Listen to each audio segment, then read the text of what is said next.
Hello friends. तो आज मैं आप सबके लिए एक नई कविता लेकर के आई हूँ जो क्षितिज भाग 2 की है। इसका नाम है कन्यादान, जिसके रचयिता है ऋतुराज। तो चलिए बिना समय खराब किए मैं आपको इसकी पहले समरी बता देती हूँ। ये एक ऐसी कविता है जहां पर कवि ने माँ के उस पीड़ा को व्यक्त किया है जब वह अपनी बेटी को विदा करती है। उस समय माँ को ऐसा लग रहा है जैसे उसने अपने जीवन की जितनी भी जमा पूंजी है वह सब गंवा दी हो।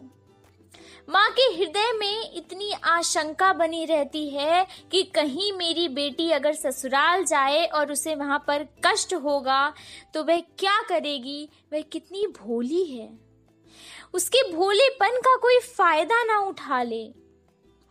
विवाह के बाद वह केवल सुखी जीवन की ही कल्पना कर सकती है, लेकिन जिसने कभी दुख देखा ही नहीं वह भला दुख का सामना कैसे कर पाएगी।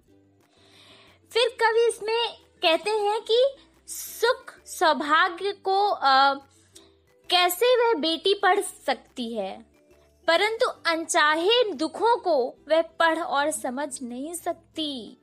ये दुनिया बहुत खराब है। लड़कियों के लिए स्पेशली इस पूरे पोएम में बस ये दिखाने की कोशिश की गई है कि कैसे समाज जो है लड़कियों की तरफ कितना ज्यादा गलत सोच रखता है। मतलब लड़कियां एक ऑब्जेक्ट की तरह लोगों ने समझ लिया है, जो कि बिल्कुल गलत है। और वही ऋतुराज ने इस कविता में माँ और बेटी के संवाद को दिखाते हुए प्रकट किया है। इसे जरा गौर से सुनिए। कितना प्रामाणिक था उसका दुख से लेकर के पंक्तियों की एक्सप्लेनेशन। यहाँ पर कवि कह रहा है कि अपनी लड़की का कन्यादान अर्थात शादी के बाद विदा करते समय किसी माँ का जो दुख होता है वह बहुत ही स्वाभाविक होता है। स्वाभाविक मतलब वो होना ही होना है, वो नेचर है, नेचुरल है, ह्यूमंस के अंदर वो फीलिंग होती है। और बेटी को विदा करते वक्त माँ के अंदर जो दुख होता है कि जिस बेटी को उसने इतने सालों से पाला आज वह बेटी चली जा रही है। हर माँ को यह लगता है कि उसके जीवन की आखिरी जमा पूंजी भी उससे दूर जा रही है।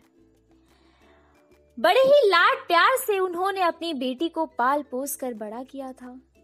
आखिर अपनी बेटी के साथ ही तो वे अपने जीवन का सुख दुख बांटती थी, वही तो उनके जीवन की साथी थी। लेकिन आज अब यह साथी भी उनसे दूर चली जा रही है। बहुत ही दुख होता है माँ को।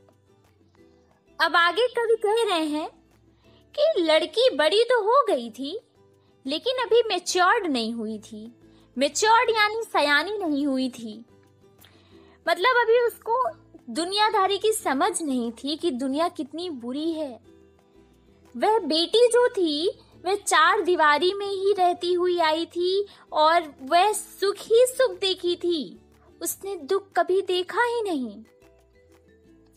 उसने अभी तक अपने घर के बाहर की दुनिया को पूरी तरीके से देखा ही नहीं था। उसे जीवन की जो जटिलता होती है, जो मुश्किलें होती हैं, उनका सामना करना नहीं आता। उसका जीवन अभी तक बहुत ही अच्छे से बीत रहा था, बहुत ही सरल तरीके से बीत रहा था। मतलब उसको सुख का आभास तो होता था लेकिन दुख बाँचना नहीं आता था। मतलब वह बस सुख ही सुख में रहती आई है। और यही कारण है कि उसे खुशियां मनाना तो आता था, लेकिन परेशानियों का सामना करना कैसे किया जाए ये अभी तक नहीं पता था उस बेटी को। अपने घर के बाहर की दुनिया उसके लिए एक धुंधली तस्वीर की तरह थी समझो, जिसे वो कभी ठीक से देख ही नहीं पाई थी। मतलब कभी भी नहीं देख पाई थी। जब तक कोई इंसान जो है घर के बाहर कदम ना रखे, तब तक उसको क्या पता चलेगा कि घर के बाहर क्या हो रहा है, क्या नहीं हो रहा है, क्या अच्छा है, क्या बुरा है। बाहर की दुनिया में वक्त अगर हम ना गुजारें, हम अपने ऊपर भी लेकर के देख सकते हैं। अगर हम ही चार दीवारी के अंदर रहने लगें तो हमें क्या पता चलेगा कि आगे यहाँ बाहर की दुनिया में पॉलिटिक्स कैसे चल रही है और दुनिया कैसे आगे बढ़ रही है, या कैसे जो है कितना ज्यादा क्राइम्स हो रहे हैं, हमें नहीं पता चलेगा। ऑब्वियस सी बात है। तो वही यहाँ पर कवि ने भी प्रस्तुत किया है। अब यहाँ पर जो है मतलब इसलिए अब बेटी का पूरी तरीके से विकास अभी नहीं हुआ है अभी, इसलिए वह भोली बच्ची की तरह है। केवल वह सुख जानती है, उसे दुख का बिल्कुल भी अनुभव नहीं है, बिल्कुल भी। नेक्स्ट, माँ ने कहा पानी में झांक कर से ले करके, पर लड़की जैसी दिखाई मत देना। एक्सप्लेनेशन। अब यहाँ पर आप लोग को ये ध्यान रखना है कि ये जो पंक्तियां हैं जो मैंने अभी, माँ ने कहा पानी में झांक कर से लेकर के, पर लड़की जैसी दिखाई मत देना, यहाँ तक कि ये पूरी पंक्तियां बहुत इंपॉर्टेंट हैं। मतलब एग्जाम पॉइंट ऑफ व्यू से, बोर्ड पॉइंट ऑफ व्यू से इट इज वेरी इंपॉर्टेंट। सो इसको ध्यान से सुनिए। एक्सप्लेनेशन। इन सब पंक्तियों में कवि ने उस माँ का वर्णन किया है, मतलब माँ की बात की है, जो विदाई के वक्त अपनी बेटी को नसीहत दे रही है। नसीहत मतलब समझा रही है, राय दे रही है कि उसे ससुराल में किस तरह रहना है और उसे ससुराल में किस तरह के लोग मिलेंगे और किस तरह उसको नहीं रहना है। सबसे पहले क्या करती है माँ, अपनी बेटी को कहती है कि अपनी सुंदरता पर कभी मत इतराना। क्यों पता है?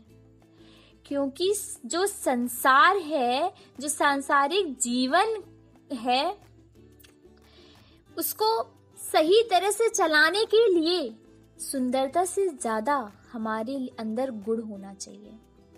गुण यानी हमारे अंदर क्वालिटी होनी चाहिए। हमारी जो है सुंदरता नहीं हमें काम आएगी, हमारे अंदर की खूबियां बाहर काम आएंगी। फिर माँ अपनी बेटी को कहती है कि आग रोटियां पकाने के लिए होती हैं। ध्यान से सुनिए, ये पंक्ति बहुत इंपॉर्टेंट है और ये लाइन भी मैं जो बताने जा रही हूँ बहुत इंपॉर्टेंट है कि माँ अपनी बेटी को कहती है कि आग रोटियां पकाने के लिए होती हैं, ना कि जलने के लिए।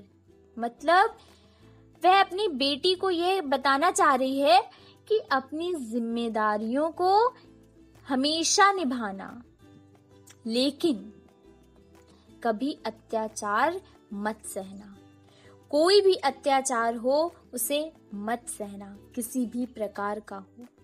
यहाँ पर जलने से यह तात्पर्य है कि होता क्या है आजकल के जमाने में, लोग जो है, जो सास होती हैं ससुराल में, जनरली जो जनरल केसेस हैं मैं वो बता रही हूँ, जो अभी तक पुराने जमाने से होता आया है कि जो सास होती हैं वो बहुत प्रताड़ित करती हैं, बहुत अत्याचार करती हैं दहेज को लेकर के। अगर दहेज घर वालों ने कम दिया है तो उसको लेकर के उस लड़की को सहना पड़ जाता है। तो उसी से यहाँ पर उसका तात्पर्य थोड़ा बहुत लिंक है। उसके बाद माँ कहती है कि वस्त्र आभूषण के मोह में कभी ना पड़ना, मतलब कपड़ों के मोह में ना पड़ना कभी। यह केवल एक बंधन है, याद रखना, जिसमें कभी भी नहीं बनना चाहिए। इसके चक्कर में बसा बसाया संसार भी उजड़ जाता है। Point to be noted. फिर कहती है माँ अपनी बेटी को कि अपने आप को किसी के सामने एक दुर्बल कन्या की तरह प्रस्तुत मत करना, मतलब एक वीक गर्ल की तरह मत रखना। एक स्ट्रॉन्ग गर्ल हो और स्ट्रॉन्ग बन के रहना। ये दुनिया वीक को और वीक बना देती है और स्ट्रॉन्ग को स्ट्रॉन्ग ही रहने देती है और स्ट्रॉन्ग बना देती है। मतलब जो वीक इंसान होता है, जो दुर्बल होता है, उसी के ऊपर जल्दी वार होता है। इसलिए माँ अपनी बेटी से कह रही है कि दुर्बल मत दिखना। ठीक, मतलब यहाँ पर ये है कि लड़की जैसी दिखाई दे, लड़की होना पर लड़की जैसी दिखाई मत देना। यहाँ पर माँ का सिर्फ यह कहना है कि जो इंसान दुर्बल होता है, निर्बल होता है, निहत्था होता है, जिसके हाथ में वार नहीं होता है, जो मुंह से भी वार नहीं कर पाता है, उसके ऊपर सबसे जल्दी वार होता है। इसलिए उन्होंने कहा कि अपने भीतर नारी के सभी गुण बनाए रखना जो एक लड़की के अंदर होते हैं, लेकिन दूसरों के सामने खुद को कभी भी अब वीक मतलब निर्बल और असहाय मत दिखाना। अगर तुमने दिखाया लोगों को अपनी दुर्बलता, लोग तुम्हारी उस दुर्बलता का मजाक उड़ाएंगे और फायदा उठाएंगे। Be strong. And at last मैं ये कहना चाहूंगी कि अगर कोई लड़की मेरी ये वीडियो देख रही है तो गाइज एक बार जो है समझने वाली बात है, इस पोएम से एक हमें संदेश भी मिलता है कि लड़कियों को कभी भी दुर्बलता के साथ नहीं जीना है।